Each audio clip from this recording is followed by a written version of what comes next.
Qəribə birləşmədir, magik realizm. Magik realizm anlayışı haqqında ilk dəfə 1923-cü ildə Karl Hayder'in rəsmləri haqqında yazdığı magik realizm məqaləsində Frans Roh bu anlayışdan istifadə edib. Frans Roha görə magik realizm ən sadə şəkildə gündəlik həyatla uyuşmayan həqiqətlərin ifadəsidir. Roh öz fikrini belə açıqlayır. O, kitabın üz qabığına André Rousseau'nun məşhur bir rəsmini vurub. Bu rəsmdə bir ərəb səhrada yatıb. Onun bir tərəfində mandolin aləti var, digər tərəfində isə bir aslan. Uzaqdan ay da görünür. Roh yazır ki, bu qeyri-mümkün, irreal bir obrazdır. Amma incəsənət bu qeyri-mümkün görüntünü gözümüzün qabağına gətirərək reallaşdırır.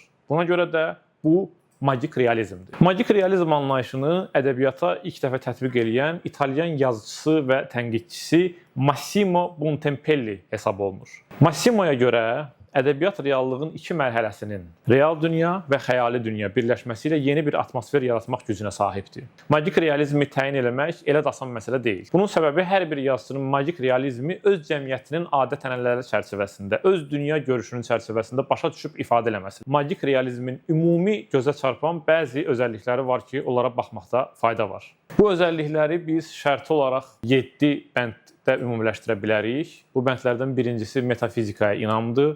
İkincisi, qohum-əqrəba, nəsil-şəcərə əlaqələrinin bu mətnlərdə öz ifadəsini tapması. Üçüncüsü, intuisiya, fəhmlə qərar vermək, olacaqları öncədən sezmək. Dördüncüsü, insest, qarma-qarışıq böyük şəcərələrdən bəhs eləmək. İstər-istəməz insestə gətirir. Məsələn, Markesin 100 ilin tənhalığı romanında bunun nümunələrini görmək olar. Beşincisi, batil inanclara, şəhər əfsanələrinə, sehrə, caduya, folklora söykənməkdir. Altıncısı, kollektiv təhtəl şuurla oynamaqdır. Yedincisi, tarixi hadisələrin alternativinin yaradılmasıdır. Yəni, alternativ tarix metoduna söykənməkdir. Bütün bu sadalananlar %100 bir qayda, akademik təsdiqini tapmış maksimalar deyil, hökmlər deyil. Latin Amerikasında magik realizmin banisi Kuba yazısı Alejo Carpentier hesab edilir. Carpentierin Real Maravilloso, yəni möcüzəli realizm adını qoyduğu bir deməli ifadə olub ki, sonradan biz ona magik realizm demişik.